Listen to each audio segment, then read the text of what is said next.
महिला सिपाही ने अपने साथ काम करने वाले एक लड़के सिपाही को किया प्रपोज और उसने मना किया और उसके मना करने के बाद उस महिला सिपाही ने ले ली उसकी जान, उसको तड़पा तड़पा कर मार डाला और फिर बीच सड़क पर फेंक दिया।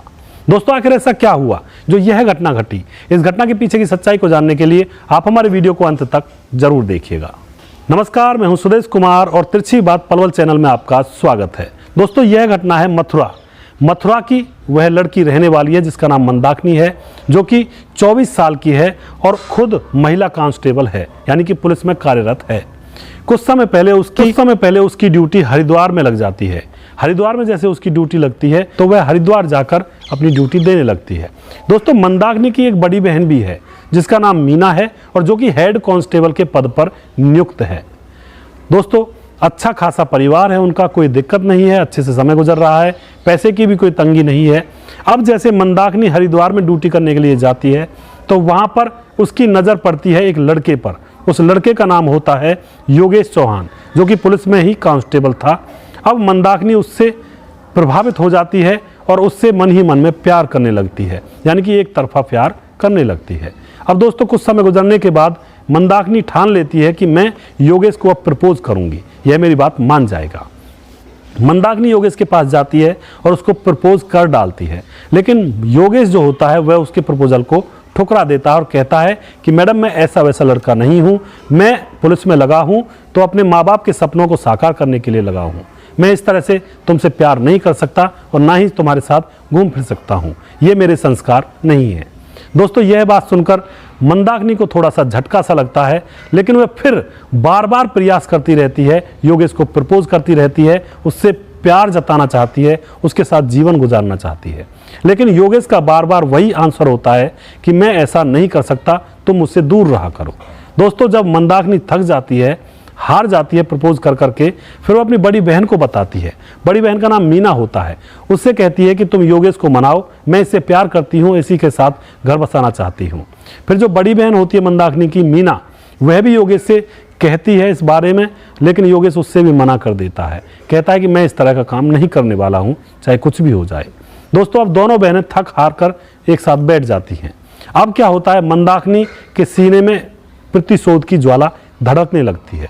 अब मंदाकिनी चाहती है कि यह अगर मेरा नहीं हो सका तो इसे मैं किसी और का भी नहीं होने दूंगी, इसको रास्ते से अब हटाना ही होगा। दोस्तों उसके बाद क्या होता है, उसके बाद मंदाकिनी अपनी बड़ी बहन के पास फ़ोन करती है और उससे कहती है कि इसको रास्ते से हटाना पड़ेगा, क्योंकि यह मेरा नहीं हो सकता तो मैं इसे किसी और का भी नहीं होने दूंगी। उसकी बड़ी बहन मीना पहले तो मना करती है, इनकार कर देती है और कहती है कि कोई बात नहीं, छोड़ो, रहने दो, जाने दो। लेकिन मंदाकिनी नहीं मानती है, बार बार मीना के ऊपर प्रेशर करती है तो मीना मान जाती है। और मीना से मंदाकिनी ये भी कहती है कि तुम लड़कों की टीम इकट्ठी करो, मैं तुम्हें 1 लाख रुपए नगद दूंगी इस काम के। तो दोस्तों उसकी बड़ी बहन मीना तैयार हो जाती है, वह अपने 2 दोस्तों को तैयार करती है और फिर होता है मौत का खूनी खेल। एक दिन क्या होता है दोस्तों, एक दिन मंदाकिनी अपनी ड्यूटी से वापस लौट रही होती है एक बस में बैठकर, और उसी बस में उसके साथ योगेश भी लौट रहा होता अपनी ड्यूटी से। तो बस उनको रास्ते में उतार देती है और उससे दूर उन्हें कुछ दूर पैदल जाना था, चल करके या फिर किसी ऑटो में बैठ करके। तभी वहाँ पर जहाँ पर बस उतारती है उन लोगों को, तभी वहाँ पर उसकी बड़ी बहन मीना इनोवा कार को लेकर पहुँच जाती है। उस इनोवा कार में खुद मीना बैठी हुई थी और उसके 2 दोस्त भी बैठे हुए थे। अब जो मंदाकिनी होती है वह कहती है योगेश से कि मैं भी उधर ही जा रही हूँ, मैं तुम्हें तुम्हारे घर छोड़ दूंगी, आ जाओ हमारी गाड़ी में बैठ जाओ। तो दोस्तों योगेश भोले मन का था, वह मंदाकिनी के कहने पर उसकी बहन की गाड़ी में बैठ जाता है और साथ में मंदाकिनी भी बैठ जाती है। आधा रास्ता जब तय हो जाता है तो मंदाकिनी योगेश से कहती है कि तुम मुझसे शादी करोगे या नहीं करोगे। लेकिन दोस्तों योगेश का फिर से वही जवाब होता है कि मैं तुमसे शादी नहीं कर सकता, तुमसे प्यार नहीं कर सकता। दोस्तों इस बात को लेकर फिर मंदाकिनी कहती है कि मैं आखिरी बार और पूछ रही हूँ, तुम मुझसे शादी करोगे, प्यार करोगे या नहीं करोगे, वरना आज के बाद तुम इस धरती पर जिंदा नहीं रहोगे। दोस्तों यह बात सुनते ही योगेश परेशान हो जाता है और फिर 2 लोग जो वहाँ पर बैठे हुए थे, जो मीना के साथ आए थे उसके दोस्त, वह उसकी गर्दन को दबाने लगते हैं, उसके ऊपर मार पिटाई बजाने लगते हैं। देखते देखते गर्दन को दबने के कारण उसकी मौत हो जाती है और फिर दोस्तों उसको वह गाड़ी से नीचे सड़क पर फेंक देते हैं और वहां से फरार हो जाते हैं। पुलिस को यह सूचना दी जाती है तो पुलिस बहुत जल्दी ही मंदाकिनी को गिरफ्तार कर लेती है और उससे पूछताछ करने लगती है। जैसे पूछताछ पुलिस करती है मंदाकिनी से तो वह अपनी सारी घटना बता देती है कि मैंने ये काम किया है मेरी बड़ी बहन के साथ मिलकर, और मेरी बड़ी बहन के 2 दोस्त भी हैं इस कांड में। और वह बताती है कि मैंने ये कांड इसलिए किया है कि यह अगर मेरा नहीं हो सकता तो इससे मैं किसी और का भी नहीं होने दूंगी, इसलिए मैंने इसको रास्ते से हटा दिया। तो दोस्तों पुलिस उन चारों लोगों को अरेस्ट कर लेती है और जेल भेज देती है। तो दोस्तों आप क्या कहना चाहोगे इस घटना के बारे में?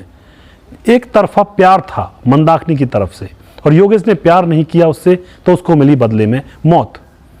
यहाँ पे मंदाकिनी आपको सही लगती है या गलत लगती है? योगेश आपको गलत लगता है, सही लगता है? आपको क्या लगता है इस बारे में? आप कमेंट बॉक्स में अपनी राय जरूर लिख सकते हैं। दोस्तों रिश्ते बड़े ही भाग्य से बनते हैं और पिछले जन्मों का पुण्य होता है, सौभाग्य होता है, तब जाकर इस जन्म में रिश्ते जुड़ते हैं। और वो इस तरह से रिश्ते जोड़ने की कोशिश करते हैं तो ऐसे कांड घट जाया करते हैं, ऐसी घटनाएं हो जाया करती हैं। तो आप अपनी राय कमेंट बॉक्स में जरूर लिखिएगा।